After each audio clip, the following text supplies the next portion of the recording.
በስመ አብ ወወልድ ወመንፈስ ቅዱስ አሃዱ አምላክ ይትባረክ እግዚአብሔር አምላከ አበዊነ ስቡህኒ ውእቱ ወልዑልኒ ውእቱ ለዓለም። የተወደዳችሁና የተከበራችሁ የእግዚአብሔር ቤተሰቦች አባቶች፣ እናቶች፣ ወንድሞች፣ እህቶች እንዲሁም ሕፃናት ሁላችሁም በእግዚአብሔር ስም እንደምን ሰነበታችሁ? ለዚች ሰዓትና ዕለት ያደረሰን ልዑለ ባህሪ ቅዱሰ ባህሪ ንጹሐ ባህሪ ሕያወ ባህሪ እግዚአብሔር አምላካችን ዛሬም ዘወትርም ስሙ የተመሰገነ ይሁን። እንኳን ለ2017 ዓመተ ምህረት ዘመነ ማቴዎስ በዓለ ማርያም ወይንም የሰኔ ማርያም በዓል በሰላም በጤና አደረሰን አደረሳችሁ። ሰኔ 21 ቀን የእመቤታችን የቅድስት ድንግል ማርያም ዓመታዊ ክብረ በዓል ነው። የበዓሉም ምክንያት የእመቤታችን ቤተ መቅደስ የተባረከበት የተቀደሰበት ጌታ ኢየሱስ ክርስቶስ ቅዱሳን አባቶቻችን ሐዋርያትን ይዞ ቅዳሴውን ያከናወነበት ዕለት ነው።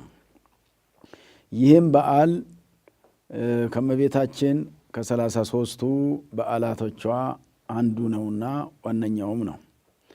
እንግዲህ እንደሚታወቀው ቤተ መቅደስ በእመቤታችን ስም ሰኔ 20 ቀን ታንጾ 21 ቀን ደግሞ ቅዳሴ ቤቱ የተከናወነበት በዓል ነው። እንግዲህ የዕለቱ ምስባክ መዝሙረ ዳዊት 45 ቁጥር 4 ላይ ቀደሰ ማኅደሮ ልዑል እግዚአብሔር ውስተ ማእከላ ይትታወክ ወይረድአ እግዚአብሔር ፍጽመ የሚል ነው በግዕዝ ቋንቋ ያለው። ማብራሪያውን እንሄድበታለን። የዕለቱም ወንጌል ደግሞ በቅዳሴ ሰዓት የሚነበበው የማቴዎስ ወንጌል ምዕራፍ 16 ከቁጥር 13 እስከ 20 ድረስ ያለው ነው። እንግዲህ ታሪኩ ቤተ ክርስቲያኒቱ የተመሰረተችበት፣ የታነጸችበት፣ የተባረከችበት ዕለት ነው። ጌታችን ኢየሱስ ክርስቶስ በምድር ላይ ወንጌልን አስተምሮ ምስጢረ ድህነትን ፈጽሞ ከአረገ በኋላ በሱ እግር የተተኩ ቅዱሳን ሐዋርያት ብዙ ሕዝብ እያስተማሩ በወንጌል እያሳመኑ ለመንግሥተ ሰማያት እያዘጋጁ በነበረበት ዘመን ማስቀደሻ ቦታ፣ እግዚአብሔርን ማምለኪያ ቦታ ለአማኞቹ ለክርስቲያኖቹ ባለመኖሩ አባቶቻችን ሐዋርያት ተቸግረው ነበረ። ይልቁኑ በዛ ዘመን የነበሩ ቤተ አይሁድ የማምለኪያ ቦታ የኦሪቱ ምኩራብ ነበራቸው። አሕዛብም እንደዚሁ ቤተ ጣዖት ነበራቸው። ቅዱሳን አባቶቻችን ሐዋርያት ግን ክርስቲያኖችን የሚሰበስቡበት አምልኮተ እግዚአብሔር የሚፈጽሙበት ስፍራ አልነበራቸውምና በዚህ ምክንያት አማኞቹ ተመልሰው ወደ አሕዛብ ወደ ጣዖት ማምለክ ይሄዱባቸው ነበር። ከቤተ አይሁድ የመጡትም ወደ ቤተ አይሁድ እየተመለሱ አገልግሎታቸው፣ ትምህርታቸው በዚህ ምክንያት ይደናቀፍ ነበረ።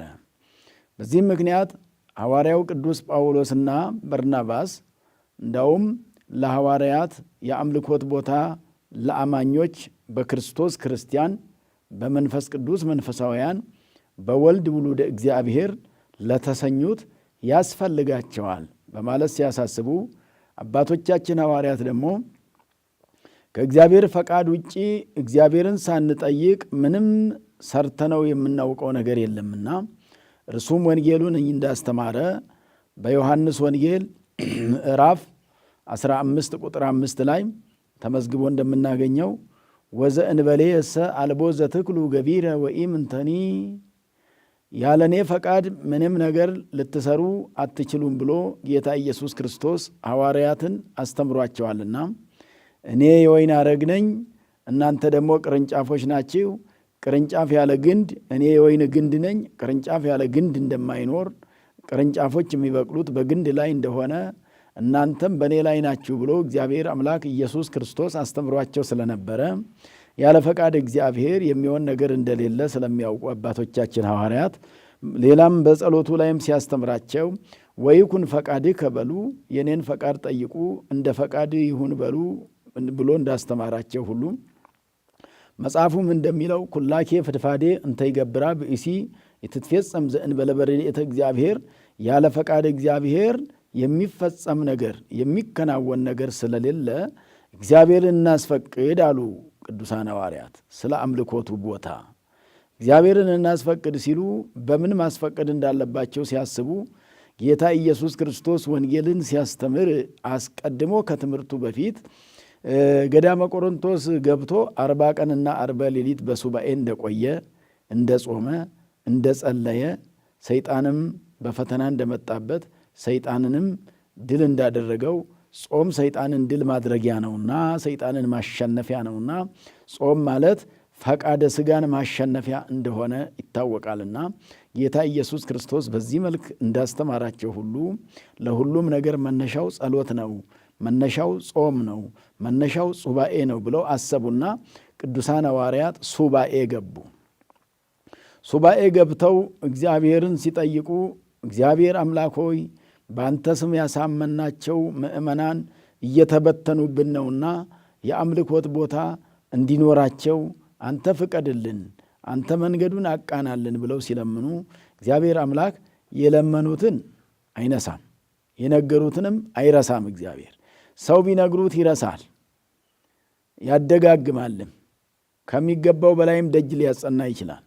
እግዚአብሔር ግን አንዴ ከነገሩት የሚገባውን ነገር እንኳን ነግረነው ሳንነግረው የሚያውቅ የሚያስፈልገንን ነገር ለሰው ልጆች የሚያስፈልጋቸውን ነገር አውቆ ሰው የሆነ ነውና ሰዎች ድነት እንደሚያስፈልጋቸው አውቆ ራሱ ወደ ምድር ወልዶ ተሰቅሎ ሥጋውን ቆርሶ ደሙን አፍሶ ያዳነ ነውና ለሰዎች ልጆች የሚያስፈልጋቸውን የሚያውቅ አምላክ ነውና እንግዲህ የነገሩትን የማይረሳ አምላክ ንግግራቸውን ጸሎታቸውን ሰምቷቸዋል። የአባቶቻችን ሐዋርያት ጸሎታቸውን እንደሰማ የእኛንም ጸሎታችን ይስማን እግዚአብሔር አምላካችን፣ ጾማችንንም እግዚአብሔር ይቀበልልን።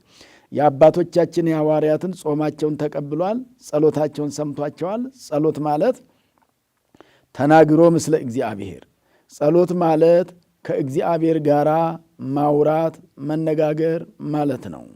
ከእግዚአብሔር ጋር አባቶቻችን ስለተነጋገሩ እንደነ ቅዱስ ዳዊት ቀደም ሲል ዳዊት በመዝሙሩ ስምዐኒ እግዚኦ ጸሎትየ ወይብጽሕ ቅድሜከ ገአርየ፣ በመዝሙረ ዳዊት መዝሙር 101 ላይ አቤቱ ጌታ ሆይ ጸሎቴን ስማኝ፣ አንተም አትሰማውን ጸሎት እንዳልጸልይ አድርገኝ፣ በአንተ ዘንድ ተቀባይነት ያለው ጸሎት አይድርግልኝ።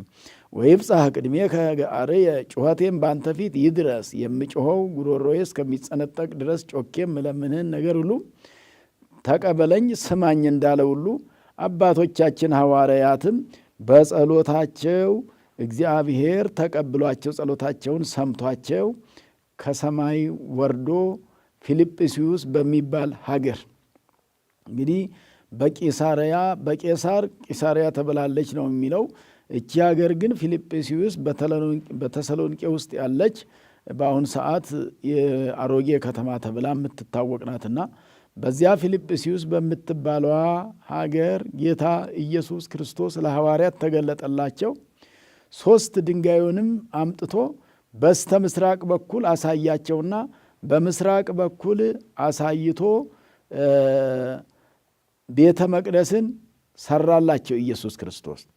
ቤተ መቅደሱ የተሰራው የመጀመሪያው ቤተ መቅደስ በ3 ድንጋዮች ነው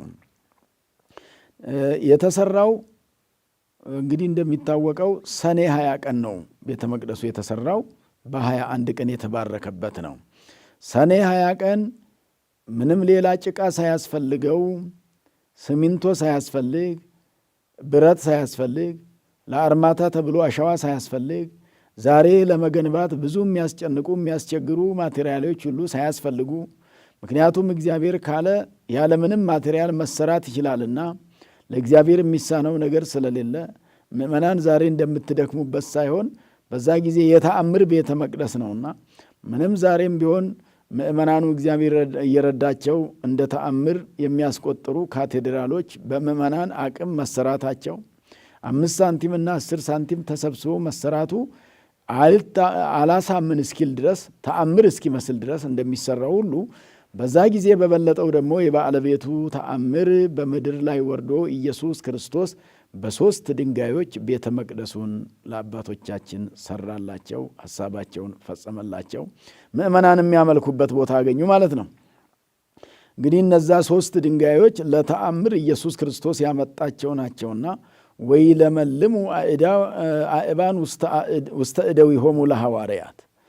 ቤተ መቅደሱ መሰረቱም ግድግዳውም ጣራውም የሆኑት እነዛ 3ቱ ድንጋዮች ናቸው። የዛ ቤተ መቅደስ ሥራ እስከሚፈጸም ድረስ ድንጋዮቹ ይሳቡ ነበር፣ ይለጠጡ ነበረ። በሐዋርያት እጅ ወደ ላይ እየረዘሙ ይሄዱ ነበር። ጌታ ኢየሱስ ክርስቶስ ራሱ እንደ ኢንጂነር ሆኖ ራሱ እንደ ባለሙያ ሆኖ ይመራቸው ነበር፣ ያሳያቸው ነበር፣ ያስገነባቸው ነበር፣ ያሰራቸው ነበርና ጌታ ኢየሱስ ክርስቶስ ቤተ መቅደሱን ሰርቶ እስኪጨርስ ድረስ ድንጋዮቹ ይሳቡ ነበረ በሐዋርያት እጅ። ድንጋይ በባህሪው ወይ ይሰበራል ወይ ይፈለጣል እንጂ አይሳብም። የዛን ጊዜው ግን ይሳብ ነበረ፣ ያድግ ነበረ። ከመሰረት ወደ ጣራ ይሄድ ነበረ፣ ከጣራ ወደ ግድግዳ ይሄድ ነበረ፣ ከግድግዳ ወደ ጣራ ይሄድ ነበረ። በዚህ መልክ ቤተ መቅደሱ ታንጿል። እንግዲህ ለዚህ ነው ኢትዮጵያዊው ሊቅ አባ ጽጌ ድንግል ወይንም አባ ስብሐት ለአብ ይሏቸዋል። እርሳቸው ሲደርሱ እንዲህ ብለዋል። በሰላስ አእባን ገጸ ሥላሴሁ ለአእምሮ ይላል። ገጸ ሥላሴሁ ለአእምሮ የሦስትነቱን ፊት ለማመልከት በሦስቱ ድንጋዮች የታነጸበት ምክንያት ድንጋዮቹ የሥላሴን ሦስትነት የሚያሳዩ ናቸው። ሦስት መሆናቸው ሐኒጸ ቤትኪ ድንግል ድረ ፈጸመ ሳርሮ ይላል። ድንግል ሆይ ቤተ መቅደስሽን መስራትን ከጨረሰ በኋላ ይላል። አመወረደ ለበዓል ምስሌኪ ባሕብሮ ካንቺ ጋራ በህብረት ካንቺ ጋራ ሆኖ አመወረደ ለበዓል ወረደ ጌታ ኢየሱስ ክርስቶስ።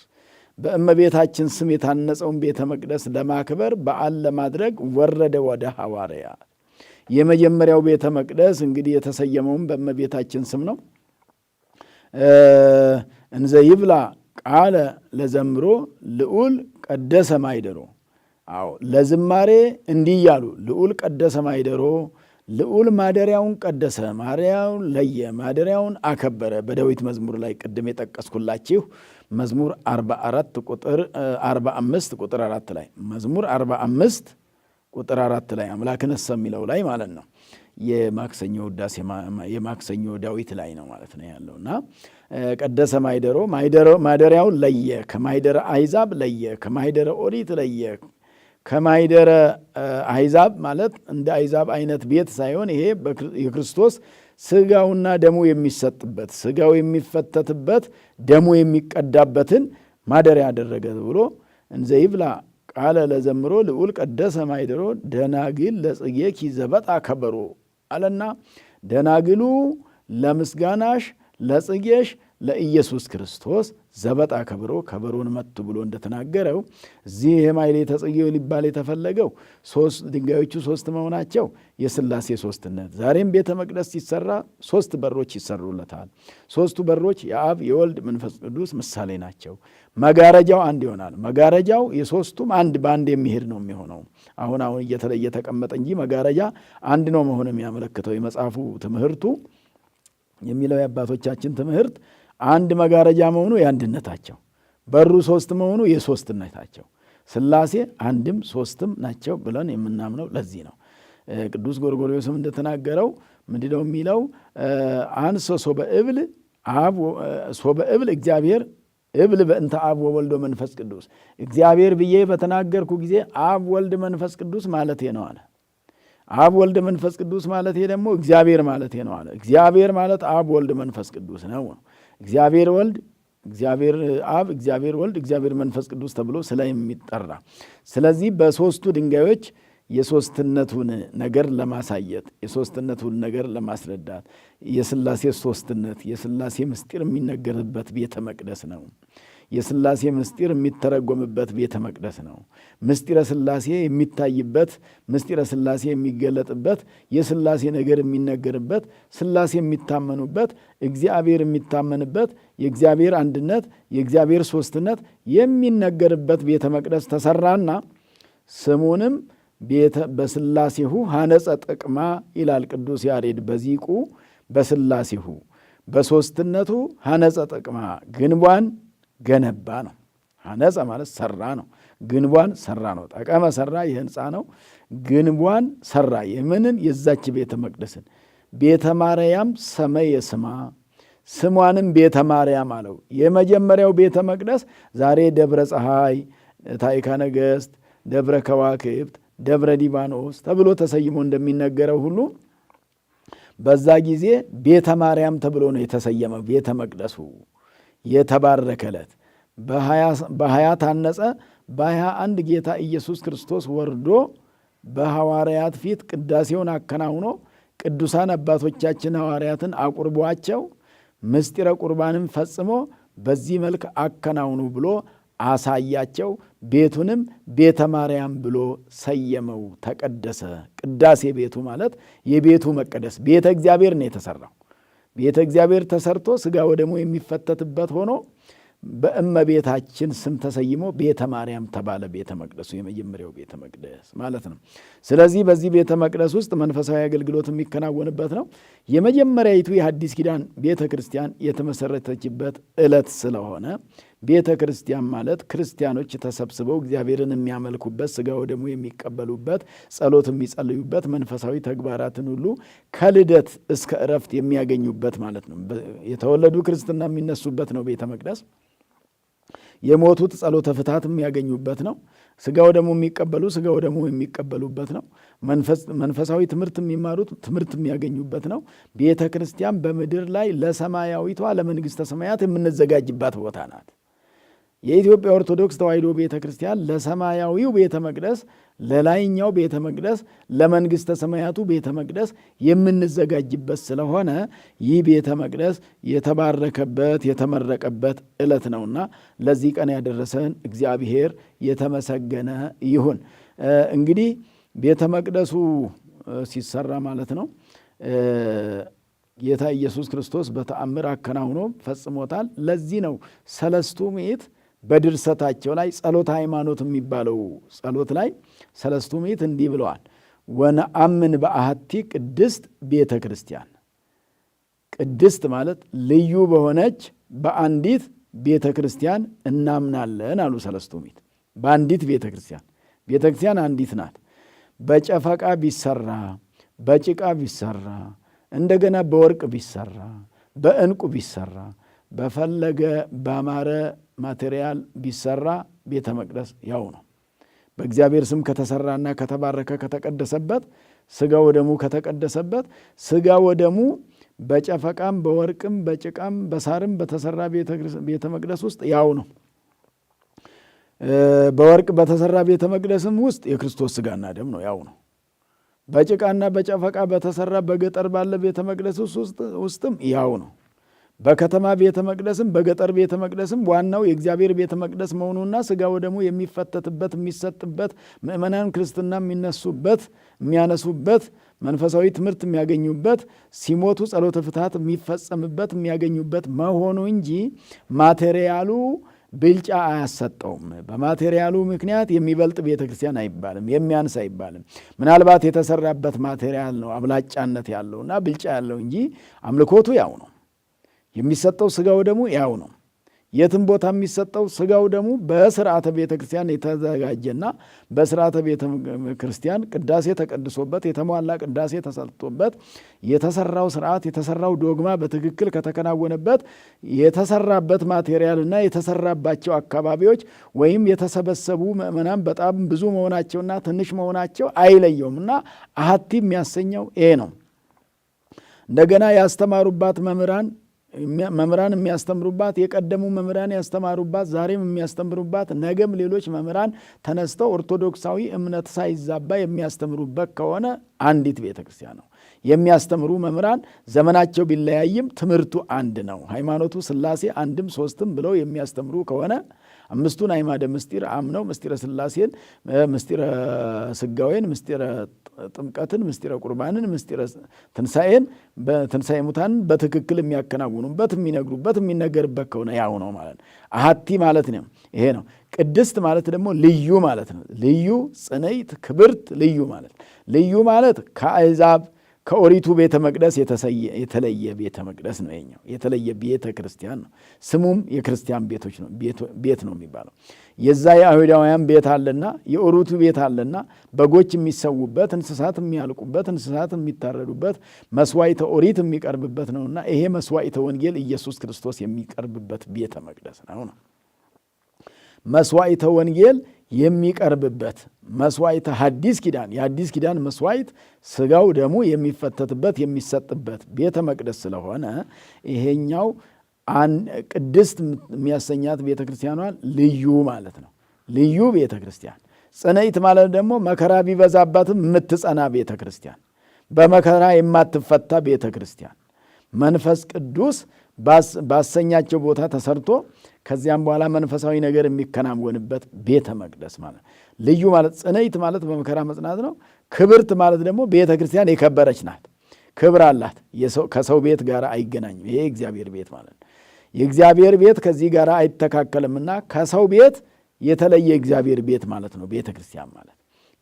ከሰው የተለየ እንደው ሌላ ለዕጣን የሚሆኑ ነገሮች እንኳ ቢዘጋጁ በራሷ የምታዘጋጅ ከመንደር የማትዋስ ተውሶ የሌለባት ራሷን ችላ በራሷ የምታከናውን የምታዘጋጅና የምታሰራ የምታከናውን ለምእመናኖቿ ሰባቱ ምስጢራተ ቤተ ክርስቲያንን የምትፈጽምባት የሚፈጸምባት ለምእመናን አስፈላጊው ምስጢራት ተፈጽሞ ምእመናን ከእግዚአብሔር ጋር የሚገናኙባት ስለሆነች ክብርት ናት ነው። ቤተ ክርስቲያን ራሷ የከበረች ናት፣ ሌላውንም ታከብራለች ነው።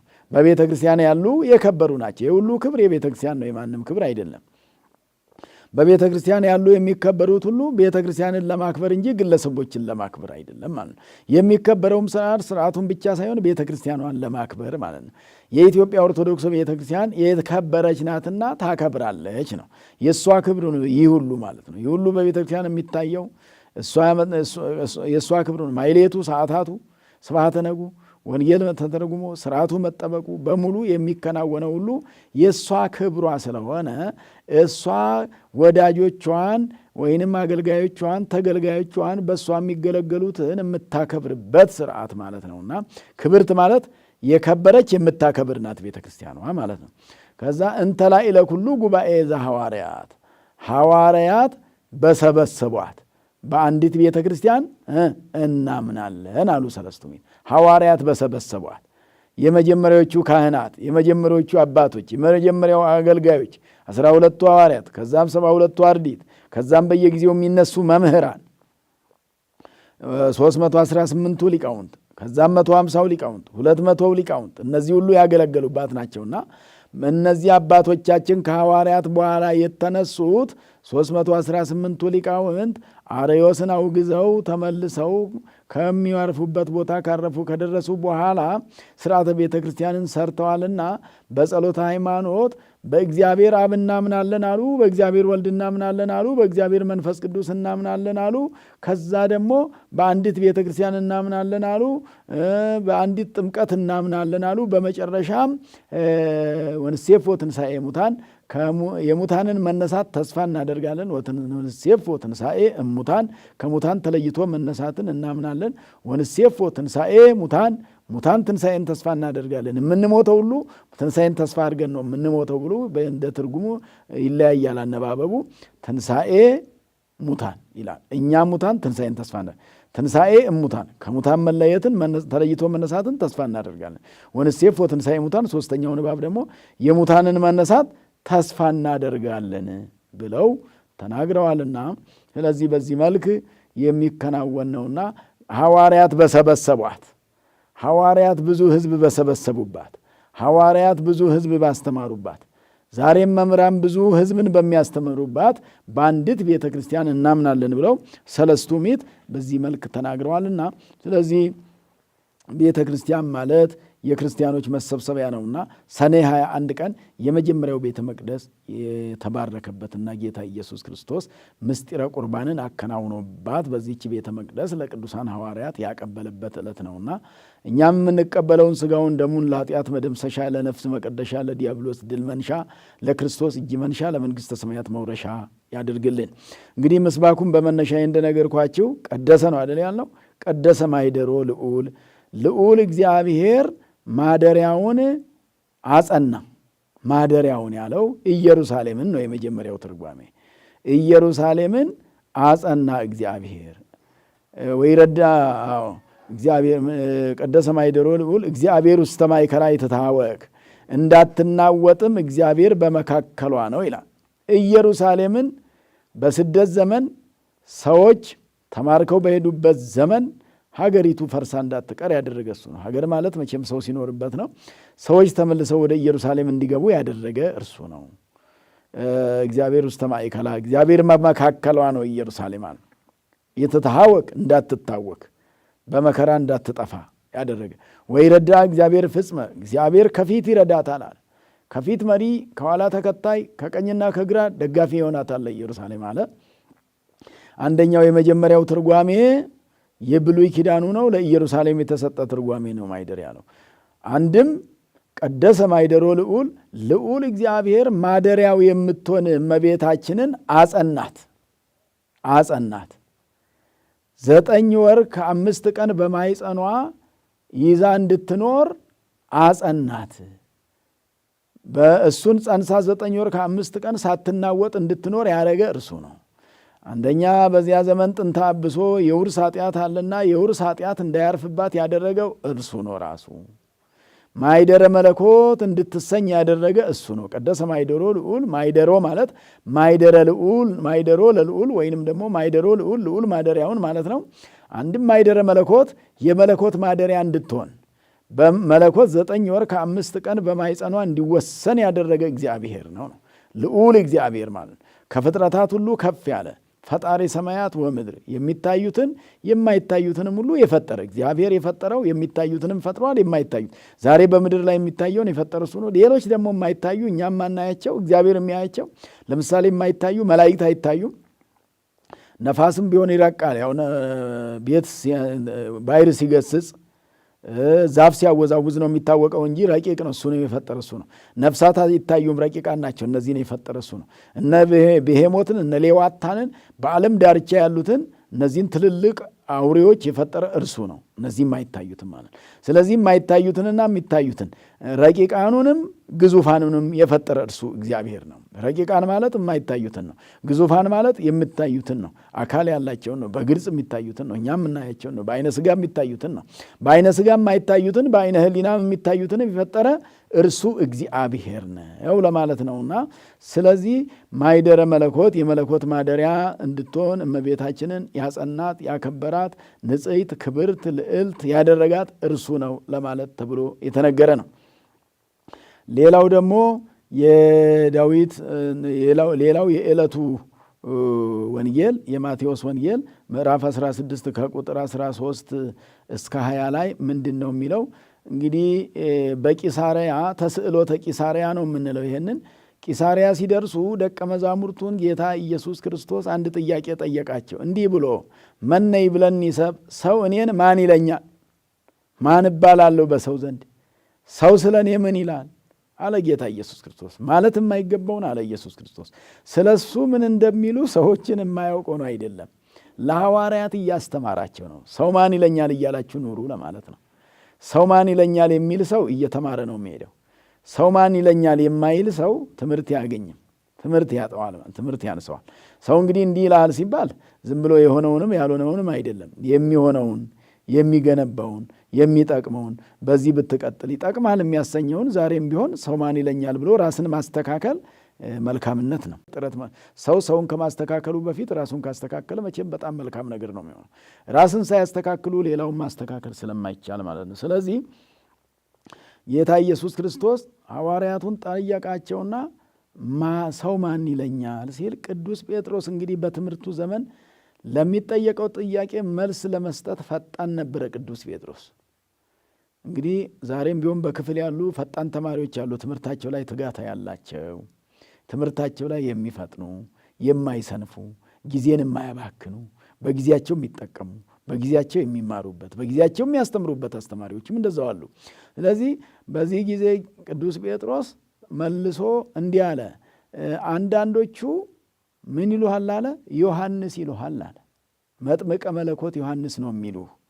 ምክንያቱም እነዚህ ሰዎች የመጥምቀ መለኮት ዮሐንስን ታሪክ የሚያውቁ ሰዎች ናቸው እየተከተሉ ያሉት ማለት። ጌታ ኢየሱስ ክርስቶስን የአብስት ገበያ ሕዝብ ነበረ ሲከተለው የነበረውና ከሚከተሉት ውስጥ ደግሞ ዮሐንስ አስቀድሞ 6 ወር ያክል ብቻ አስተምሮ እንዳለፈ የሚያውቁ ናቸው። ዮሐንስ 6 ወር ካስተማረ በኋላ ነው ጌታ ኢየሱስ ክርስቶስ በዮሐንስ እግር ተተክቶ ዮሐንስ መንግሥተ ሰማያት ቀርባለችና ንስሐ ግቡ ብሎ እንደተናገረው ጌታ ኢየሱስም ትምህርቱ መንግሥተ ሰማያት ቀርባለችና ንስሐ ግቡ፣ ሌላ ትምህርት እኮ የለም። ምንም ትምህርት ቢባል ብሉይ ሐዲስ መጽሐፈ ሊቃውንት ሌላም መጽሐፍ ሃይማኖታዊ መጽሐፍ ቢነገር ማጠቃለያው ንስሐ ግቡ መንግሥተ ሰማያት ቀርባለችና ንስሐ ግቡ ነው። ሌላ የለም እኮ። ንስሐ ግቡ ለማለት ነው ይሄ ሁሉ የተጻፈው፣ ይሄ ሁሉ የተተረጎመው ንስሐ ግቡ ለማለት ነው። ከዛም ደግሞ ሥጋ ወደሙ ተቀብላችሁ ጽደቁ ለማለት ነው።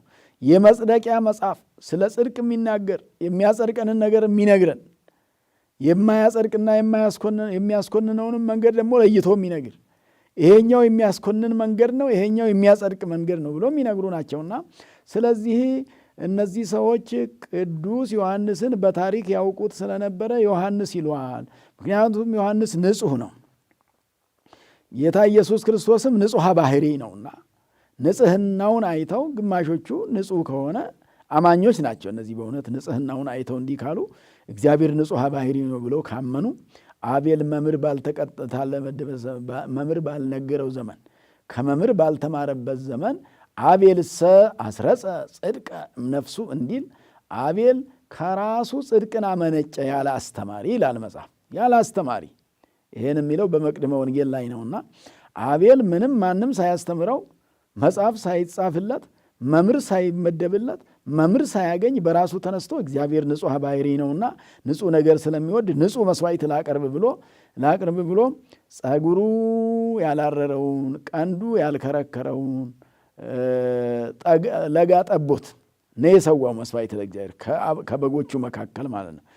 ጽፍሩ ያልዘረዘረውን ቀንዱ ያልከረከረውን ጠጉሩ ያላረረውን ጠቦት ለጋ ጠቦት መሰውቷል ለእግዚአብሔር። ንጹሕ ባህሪ ነው እግዚአብሔር ብሎ እግዚአብሔር ንጹሕ ባህሪ ነውና ንጹሕ ነገር ስለሚወድ ንጹሕ ነገር ለእግዚአብሔር ይገባል ብሎ ለእግዚአብሔር ንጹሕ ነገር ያስፈልገዋል ብሎ ንጹሕ ነገርን ለእግዚአብሔር አቅርቧልና መጥምቀ መለኮት ቅዱስ ዮሐንስ ንጹሕ ከመሆኑ የተነሳ ጌታ ኢየሱስ ክርስቶስን ዮሐንስ ተመልሶ መጥቶ ነው ብሎ የሚናገሩ አሉ አለ ቅዱስ ጴጥሮስ።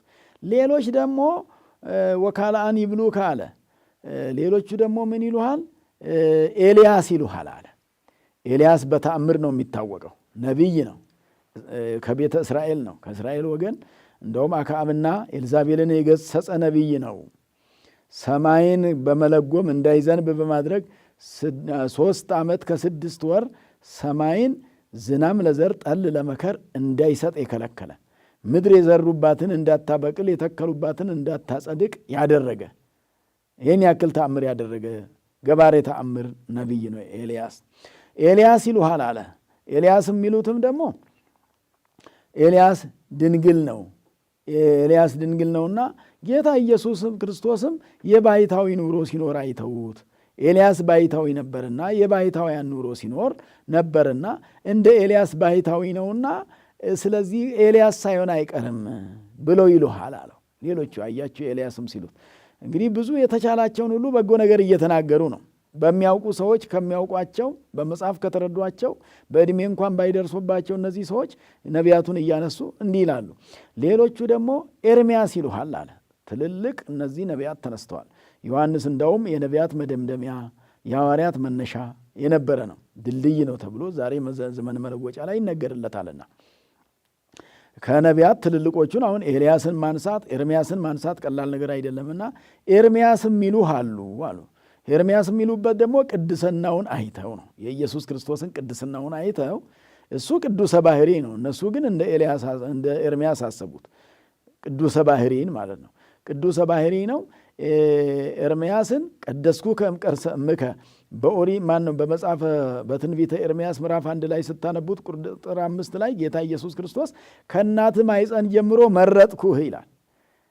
ቦ እለተ ሀሩይ እምከርሰ እሞሙ ወቦ እለተ ጽሕፈ አስማቲሆሙ በሰማያት ይላል ቅዱስ ያሬድምና እምከርሰ እሞሙ ከእናታቸው የተመረጡ አሉ፣ ስማቸው በመንግሥተ ሰማያት የተጻፈ አሉ፣ ስማቸው በመንግሥተ ሰማያት የተጻፈላቸው አሉ ይላልና በዚህ ምክንያት ቀደስኩ ከእምከርሰ እምከ ከእናት ማኅፀን ጀምሮ መርጬሃለሁ። ወይትበል ወሬዛ አነ እኔ ጎልማሳ ነኝ አትበል፣ ወደ ሕዝቤ እልክሃለሁ ታስተምራለህ ብሎ እግዚአብሔር ኤርምያስን እንደተናገረው ሁሉ እንደ ኤርምያስ አይተውህ ኤርምያስ ሳይሆን አይቀርም የሚሉህ አሉ አለ። ወካልአን ይብሉከ አሃዱ እምነቢያት ሌሎቹ ደግሞ ከነቢያት አንዱ ነው ሳይሆን አይቀርም ይሉሃል። ከነቢያት አንዱ የሚሉት ደግሞ ወይ ሙሴ ሊሆን ይችላል ወይ ኢያሱ ሊሆን ይችላል እያሉ ተአምራቱን አይተው የሚያደርጋቸውን ተአምራት የቃሉን ትምህርት የእጁን ትሩፋት ወይንም ተአምራት አይተው ማለት ነው። በ5 እንጀራና በ2 ዓሣ እንግዲህ የ5 ገበያ ሕዝብ ሲያጠግብ አይተው ማለት ነው።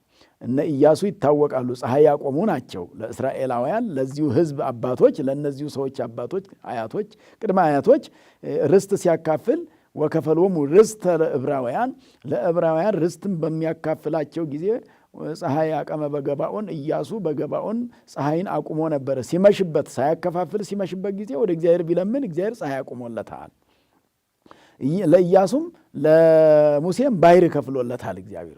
ሙሴ ዝብጥ አለ ባሕር ብሎ በኦሪት ዘጸአት ላይ የምንማረው ኦሪት ዘጸአት ምዕራፍ 12 ጀምሮ የምታዩት 14፣ 15 ይሄ በይበልጥ 14 ላይ ሙሴ ጋር እግዚአብሔር በኤርትራ ወንዝ ዳር እንዴት አድርጎ ይነጋገር እንደነበረ የሚገልጽ ነውና የኤርትራን ባሕር እንዲከፍል ያደረገው በበትር እንዲመታ በትሩ በትረ ተአምር ትሆን ዘንድ ያደረገ እግዚአብሔር ስለነበረ ከሙሴ ጋር ሆኖ ባሕር የከፈለ ከኢያሱ ጋር ሆኖ ፀሐይ ያቆመ እግዚአብሔር አብሮት ያለ ነውና ስናይ ከነቢያት አንዱ ነው፣ ወይ ኢያሱ ነው ወይ ሙሴ ነው ይሉሃል አለው። አንተስ ማን ትለኛለህ አለው ጌታ ኢየሱስ ክርስቶስ። አንተስ ማን ትለኛለህ በሚልበት ጊዜ አንተ የእግዚአብሔር የሕያው የእግዚአብሔር ልጅ ነህ አለ ቅዱስ ጴጥሮስ። ይሄ ነው ትልቁ ነገር።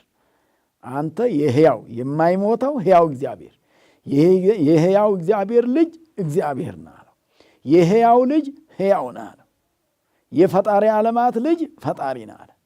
የአምላክ ልጅ አምላክ ነህ ብሎ መሰከረ። ይህ ምስክርነት ትልቅ ምስክርነት ነው። የሁላችንም ትምህርት የኢትዮጵያ ኦርቶዶክስ ተዋሕዶ ቤተክርስቲያን ክርስቶስ ማን ነው ቢባል ወልደ እግዚአብሔር ሕያው ዘለዓለም የማይሞት ዘላለማዊ ለእኛ ብሎ ግን የሞተ ለእኛ ብሎ ግን ሥጋውን ቆርሶ ደሙን አፍሶ የሰጠን ከዛም ሞትን ድል አድርጎ የተነሳ ያረገ ዳግም መምጣቱን ተስፋ የምናደርግ ዳግም መምጣቱን ተስፋ አድርገን በእምነታችን ጸንተን የምንኖርበት እግዚአብሔር ነው ብለን እንድናምን ነውና ይሄንን ግን ሥጋ አልገለጠልህም አለ። ይሄንን ሥጋ አልገለጠልህም። ሥጋዊ መምህር አላስተማረህም። ደማዊ መምህር ይሄን ሊያስተምር አይችልም። እስመ ኢከሰተ ለከ ዘሥጋ ወደም ዘእንበለ አቡየ ዘበሰማያት ሰማያዊ አባቴ ነው እንጂ ይሄንን ሥጋዊ ደማዊ አይምሮ አልገለጠልህም አለው ጌታ ኢየሱስ ክርስቶስ። እንዲህም ጌታ ኢየሱስ ክርስቶስም ይሄንን ስለገለጥ ይሄ ስለተገለጠልህ ይሄን ስላወቀ አንተ ታላቅ ነህ አለ። አከበረው ቅዱስ ጴጥሮስን። እንግዲህ ጥሩ ምስክርነት ያስከብራል። እውነት መመስከር ምናልባት እውነትን በማይወዱ ሰዎች ካልሆነ በስተቀር ያስከብራል። እውነት መመስከር፣ እውነትን መናገር። ምናልባት ዓለማችን እውነት ላይወድ ይችላል። እውነት ሲመሰከር ላይቀበል ይችላል። ዓለም ስለተቀበለውም ሳይሆን ስላልተቀበለውም ሳይሆን እውነት ምንጊዜም እውነት ነው።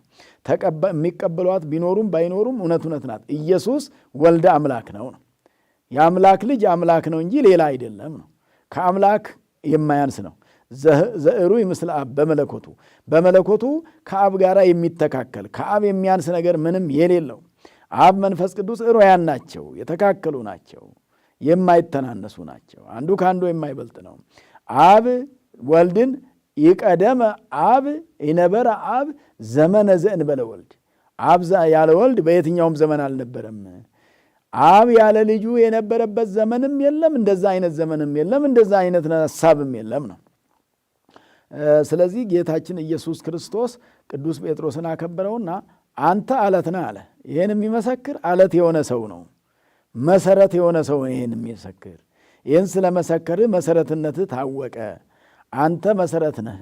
በአንተ መሰረትነት ላይ አንጻ ለቤተ ክርስቲያን ቤተ ክርስቲያኔን እሰራታለሁ፣ ምእመናንን ለማለት ነው። አንድም ሰኔ 1 ቀን የተመረቀች ቤተ ክርስቲያን ጌታ ኢየሱስ ክርስቶስ የመረቃት የባረካት ቤተ ክርስቲያን፣ ሌላው ደግሞ ቤተ ክርስቲያን የተባሉ ክርስቲያኖች አንተም መሰረት አድርጌ በአንተ ክህነት ላይ በአንተ ሹመት ላይ ምእመናንን አጸናቸዋለህ። ምእመናን ይማሩብሃል፣ ለምእመናን መምህር ትሆናለህ፣ ለአሕዛብ ሁሉ ሳይቀር መምህር ትሆናለህ። በመምህርነት ብዙዎች ይጠቀማሉ አለ። በአንተ መምህርነት ብዙዎች ወደ መንግሥተ ሰማያት ይገባሉ አለ። ከዛ ወአናቅጸ ሲኦልኒ ይህይልዋ ወይክሉ አማስኖታ ነው ወያንቀለቅልዋም ይላል። የሲኦል በሮች አይበረታቱባትም አለ። በዚች ቤተ ክርስቲያን ላይ በክርስቲያኖች ላይ አጋንንት አይበረታቱባቸውም አለ። አናቅጽ ያለው በሮች ያለው አጋንንትን ነው። በምእመናን ላይ አጋንንት አይበረታቱባቸውም። አንተ ከጠበቅካቸው፣ አንተ ከጸለይክላቸው፣ አንተ ከባረካቸው፣ አንተ ሥጋ ወደሙ ካቀበልካቸው አይበረታቱባቸው ማለት። ካህናት ካሉ ካህናት ከበረቱ፣ ካህናት ምእመናንን ከጠበቁ ሰይጣን ቦታ የለውም። ካህናት ንስሐ አባቶች የሚመክሩ የሚያስተምሩ ከሆነ የሚጸልዩ ከሆነ በጸሎታቸው በትምህርታቸው እነሱ የሚጠብቁ ከሆነ በትሩፋታቸው የሚከታተሉ ከሆነ ወደ በጎ ነገር የሚመሩ ከሆነ አጋንንቱ በምእመናን ላይ አይበረታቱባቸውም ማለት። ሰይጣን እየተበረታታ ያለው እንግዲህ ከጠባቂ እጥረትም ነው። እንደገናም ደግሞ ተጠባቂውም ቢሆን በትክክለኛው መንገድ ላይ ካለመሄድ የተነሳ ሊያጋጥም ይችል ይሆናል። በሮች ተባሉ አጋንንት ለምን በሮች ተባሉ? በበር ይወጡበታል፣ ይገቡበታል። በር መውጫና መግቢያ ነው። በር የሚባለው ነገር ከቤት ወደ ውጭ የሚወጡበት፣ ከውጭ ወደ ውስጥ የሚገቡበት ነው። ይህ ምስጢር ማለት ደግሞ ጌታ ኢየሱስ ክርስቶስ እንደዚህ በሮች ብሎ የተናገረው አጋንንት ከመንግሥተ ሰማያት የሚወጡበትም ናቸው የሚገቡባቸውም ናቸው። ጻድቃን አጋንንትን ድል አድርገው ወደ ገነት ወደ መንግሥተ ሰማያት ይገቡባቸዋልና በር ተብለዋል አጋንንት። ልድገመው፣ ጻድቃን አጋንንትን ድል ነስተው ወደ መንግሥተ ሰማያት ይገቡባቸዋልና በሮች ተብለዋል አጋንንት።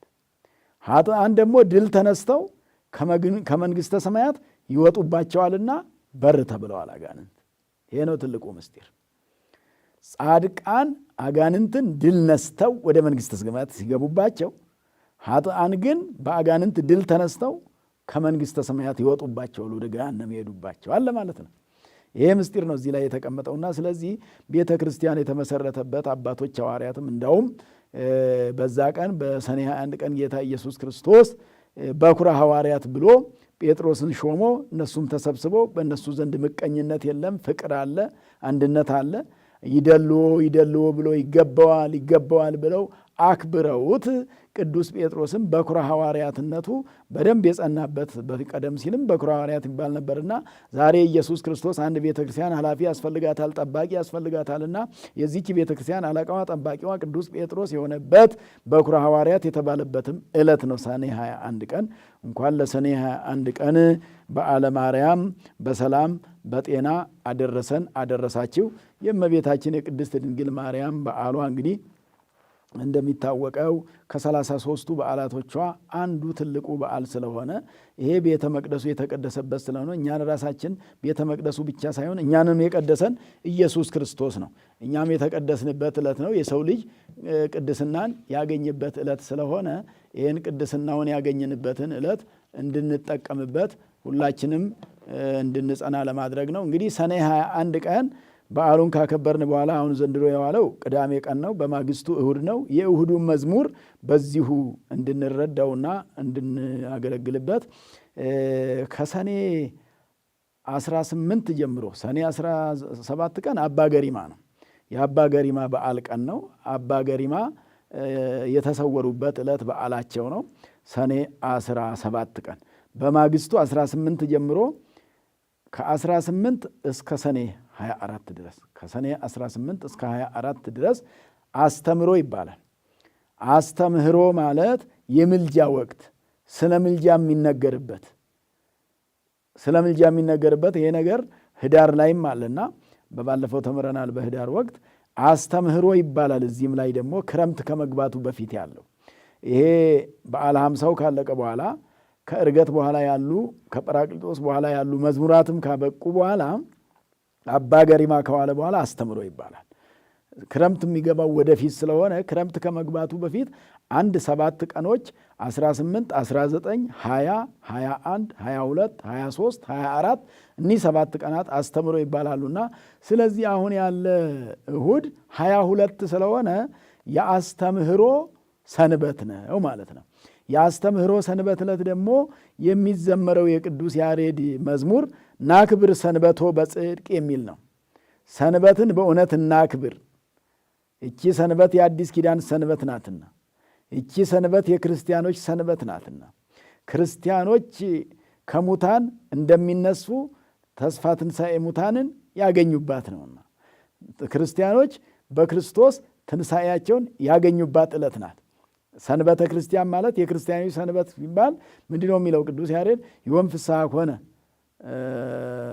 በሰንበተ ክርስቲያን እስመ ተንሥአ ክርስቶስ እሙታን፣ ክርስቶስ ከሙታን ተለይቶ ተነስቷልና ተነስቶባታልና እቺ ሰንበት በዚህች ሰንበት ቀን በክርስቲያኖች ሰንበት ቀን ታላቅ ደስታ ሆነ ነው።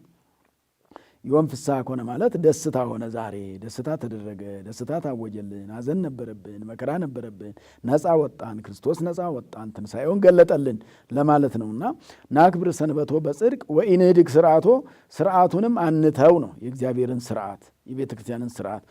ለዘውእቱ ባይቲቱ ሃሌሉያ፣ ብቻውን የሆነ ሌላ የሚተካከለው የሌላ አምላክ የእሱን ስርዓት እናክብር። የሰው ስርዓት አይደለም፣ ሰው ሰራሽ አይደለም። የእግዚአብሔር ስርዓት ይህኛን ያደነበት የማዳኑ ስርዓት ሰው ሰራሽ አይደለም፣ ሰው የሰራው ሳይሆን እሱ የሰራው ነውና እሱ የሰራውን ስርዓቱን ለዘውእቱ ባይቲቱ ደስ የሚል ቃል ነው። ብቻውን የሆነ ማለት ነው። ማን ነው ብቻውን ዓለምን ሊያስተዳድር የሚችለው?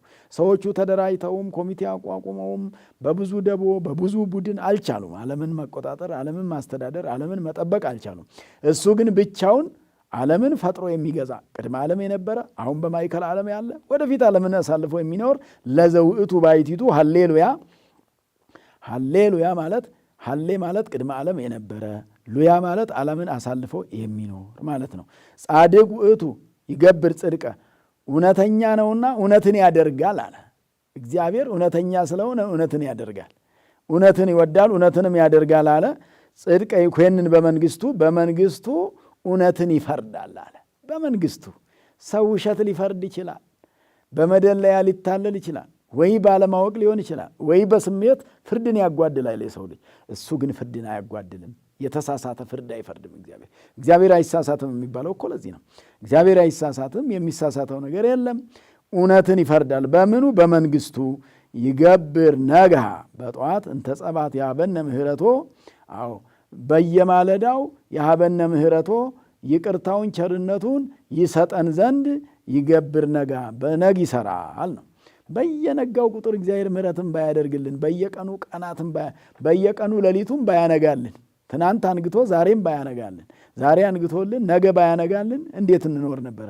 ይሄ ሁሉ አልሰለቸውም እግዚአብሔርን። እግዚአብሔር ሳይሰለቸን ነው የሚኖረው ማለት ነው። ቅድመ ዓለም የነበረ አሁንም ያለው ወደፊትም ዓለምን አሳልፎ የሚኖር የእኛ ነገር የማይሰለቸው እኛ ራሳችንን የሰለቸነውን ያህል እግዚአብሔር ቢሰለቸን እኮ መኖር አይቻልም። ሰው ራሱን ሰልችቷል። አሁን ራሱን ጠልቷል። ራሱን እየጠላ የሚኖር በጣም ብዙ ሰው ነው። ራሴን ጠልቻለሁ ይላል። ራሱን ይሰለቻል። ራሱን ማየት ይሰለቻል። ያለበትን ሕይወት ይሰለቻል። ያለበትን ኑሮ ይሰለቻል። ይሄ ኑሮ ሰልችቶናል፣ ይሄ ሕይወት ሰልችቶኛል፣ ይሄ ሀገር ሰልችቶኛል የሚላለ፣ ይሄ ምድር ሰልችቶኛል የሚላለ፣ ይሄ ምግብ ሰልችቶኛል የሚላለ፣ ይሄ ልብስ ሰልችቶኛል፣ ይሄ ማንነቴ ሰልችቶኛል የሚል ማንነቱን ለመቀየር እየተቸገረ እንጂ ተሰላችቶ የሚኖር አለና እግዚአብሔር አልሰለቸንም ማለት ነው። ወንህነኒ ርቱዓነ አኩቶ፣ እኛም በእውነት እናመሰግነዋለን ለእግዚአብሔር። ሃሌሉያ! እግዚአብሔርን በእውነት እናመሰግነዋለን አለ ቅዱስ ያሬድ።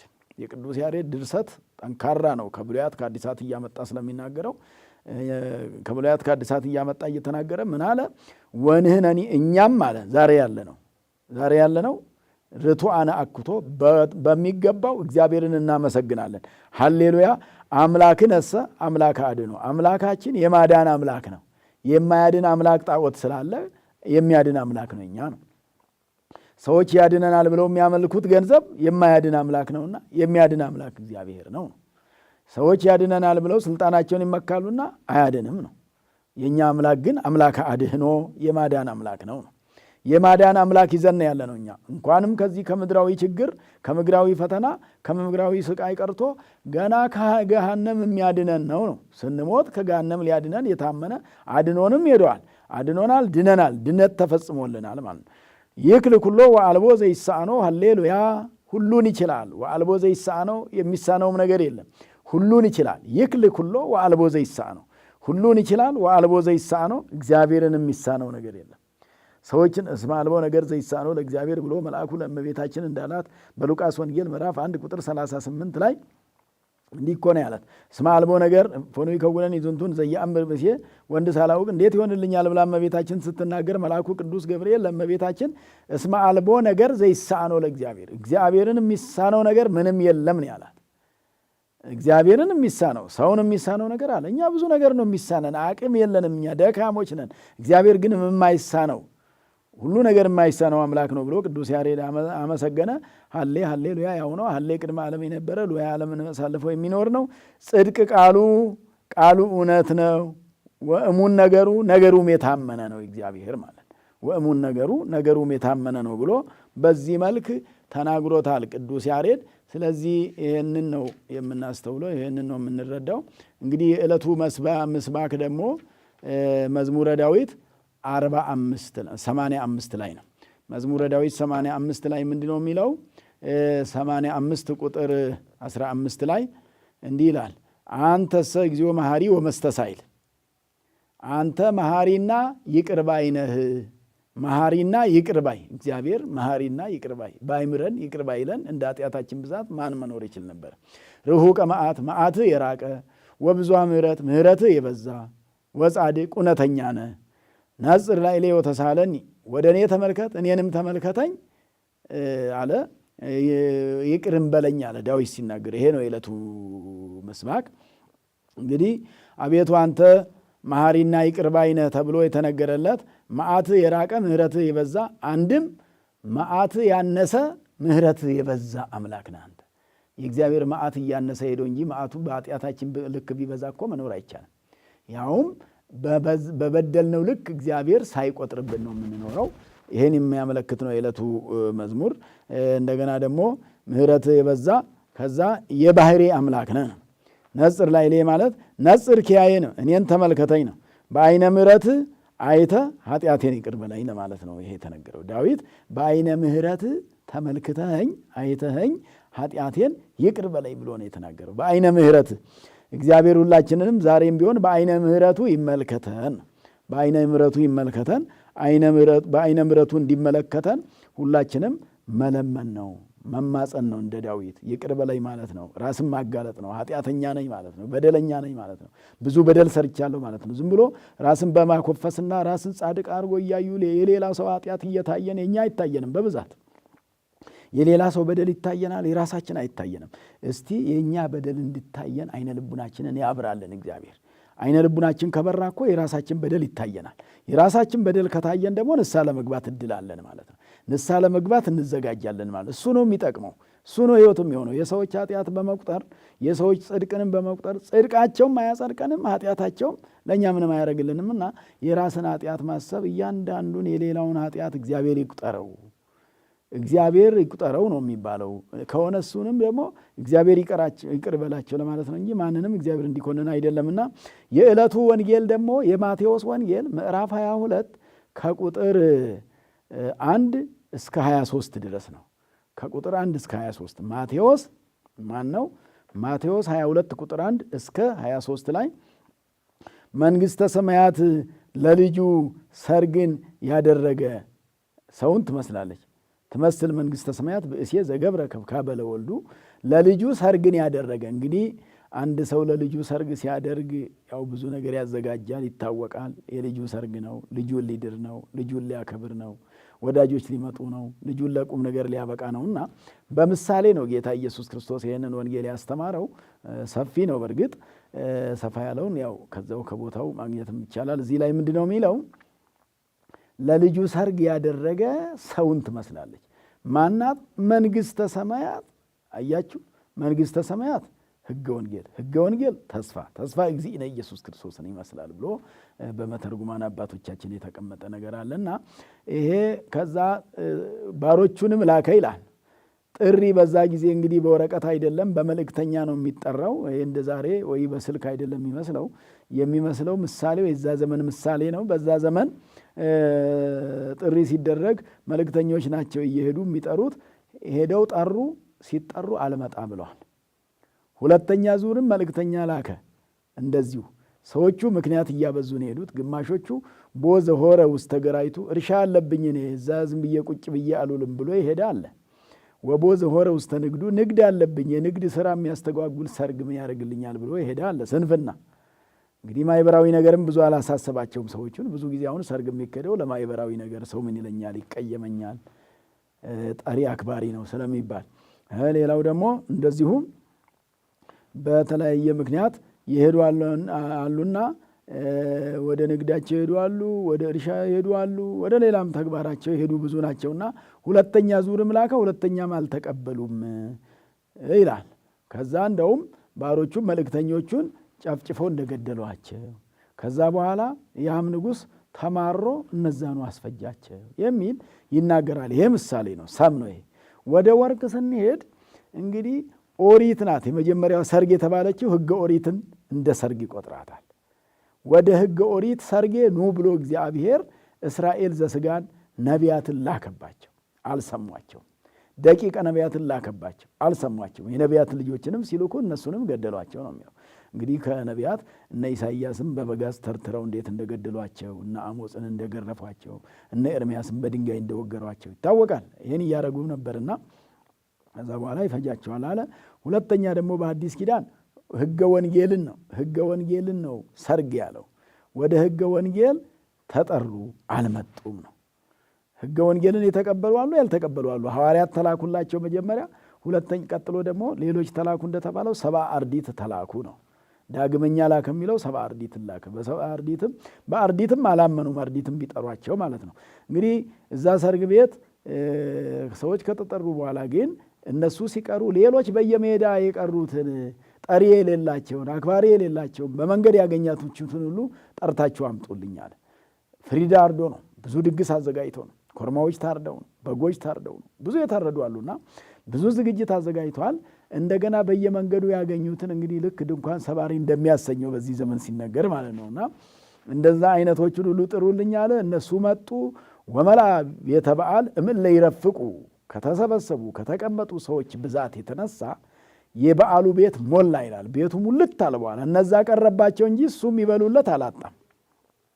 አያችሁ ወገኖች፣ የተጠሩት ይቀራሉ እንጂ ሕገ ኦሪት ሳይከበር አልቀረም።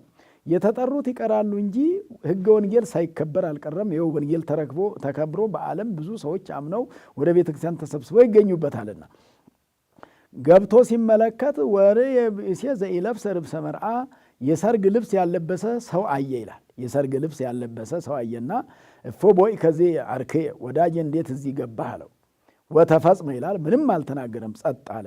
ባጣ ነው ብሎ ቢናገር አሉ መተርጉማኑ ይህንኑ ያለህን ለምን ከውሃ አላደረስከው የሚለው ነበርና አሉ።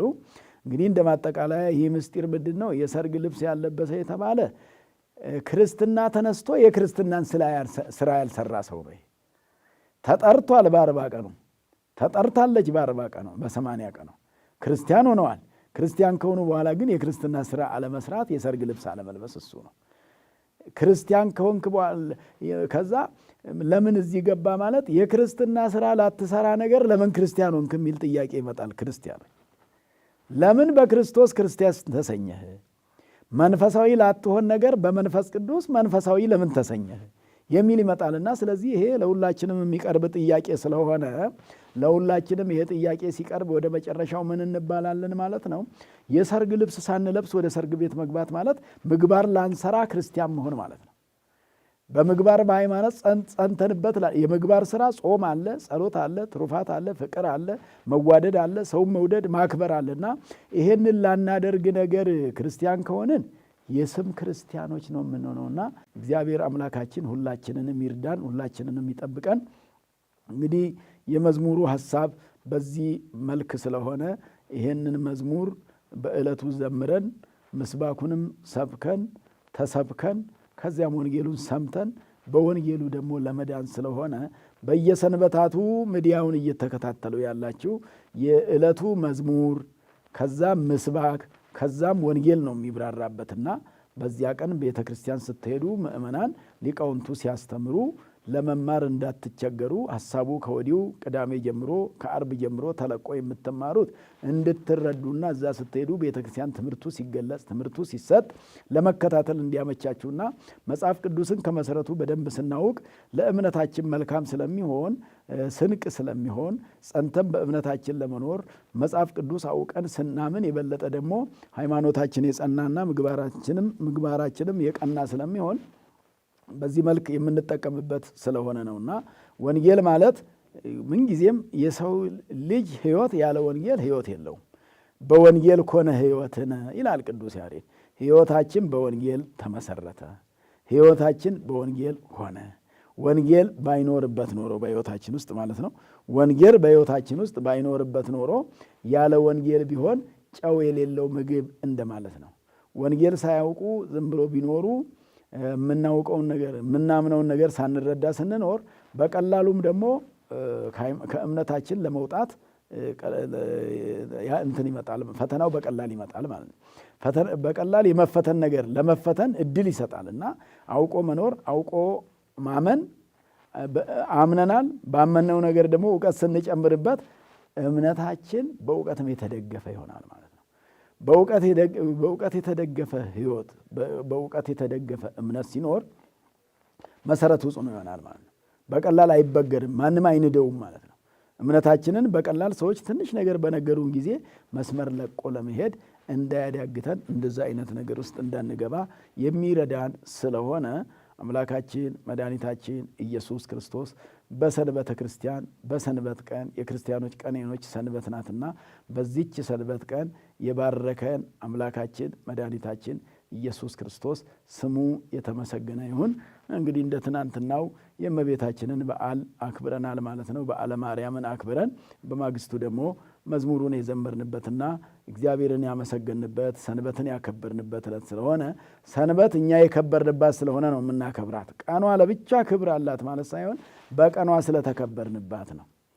እኛን በዚህች ቀን እግዚአብሔር ስላከበረን ነው። ቅድም እንዳልኩት በዚህች ቀን እግዚአብሔር ስላከበረን የከበርንባትና የዘላለም ሕይወት ያገኘንባት ዕለት በመሆኗ ይቺን ቀን ቀድሶ ባርኮ የሰጠን ተብሎ ሁልጊዜ የሚዘመር የሚነገር እግዚአብሔርን የምናነጋግረው በዚህ መልክ ነውና ያለንበትም ደግሞ የአባቶቻችን የሐዋርያት ጾም ወቅት ስለሆነ ጾሙንም ጾመን ሕይወት የምናገኝበት ጾመ ስርየት ጾመ ድህነት የሚባል የሐዋርያት ጾም የሚባል አለ። ዓርብ ረቡዕ ደግሞ ጾመ ድህነት ይባላልና ድህነት ያገኘንበት ጾም ስለሆነ ጾም መድኃኒት ነውና ለዚህ ነው ደራሲውም ሲናገር ጾም ትፌውስ ቁስለ ነፍስ፣ የነፍስን ቁስል ትፈውሳለች።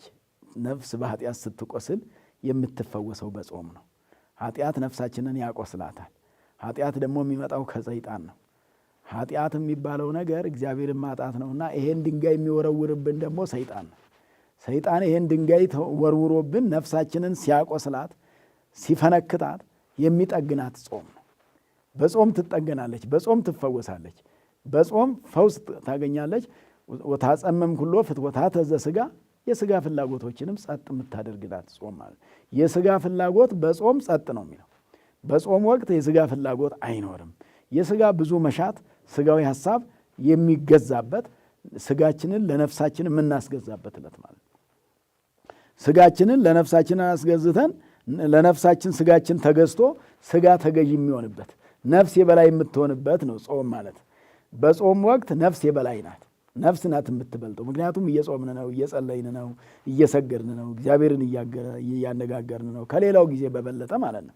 ከሌላው ጊዜ በበለጠ ተለይቶ እግዚአብሔርን የሚያነጋግሩበት እግዚአብሔርም እኛን የሚያነጋግርበት ለእግዚአብሔር ምቹ የምንሆንበት ማለት ነው። ጾም ከምግብ ከጥሉላት መባሌት የምንከለከልበት፣ ሌላውንም ምግብ ቢሆን ጾመን ቆይተን ሲደክመን ለአፍ ምሬት ሲሰማን የምንበላው ስለሆነ ምግብ መቼም በበዛ ቁጥር ሌላ የሚያስከትለው ነገር ስላለው ምግብ በልክ የሚሆንበት ከምግብ የምንቆጠብበት ስለሆነ በዛውም እግረ መንገዱን ከኃጢአትም የምንለይበት ሰዓት ነው። ከኃጢአት ምንጊዜም መለየት ይገባል።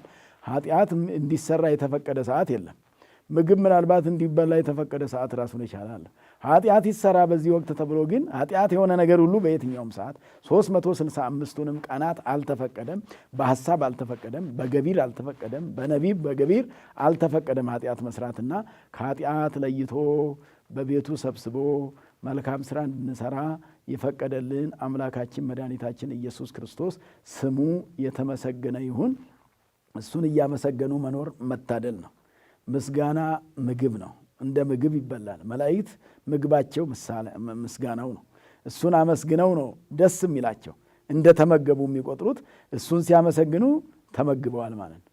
እሱን ሲያመሰግኑ፣ ለእሱ ሲገዙ፣ እሱን ሲያስደስቱ፣ በምስጋና ብቻ ሲኖሩ ሕይወታቸው በዚህ ደስ ተሰኝቷል ማለት ነውና አምላካችን መድኃኒታችን ኢየሱስ ክርስቶስ ስሙን እንድናመሰግን የምስጋና ሰዎች አድርጎ መጀመሪያም ሰውና መላእክትን ሲፈጥር ስሙን ለመቀደስ ክብሩን ለመውረስ የፈጠረ እርሱ ነው።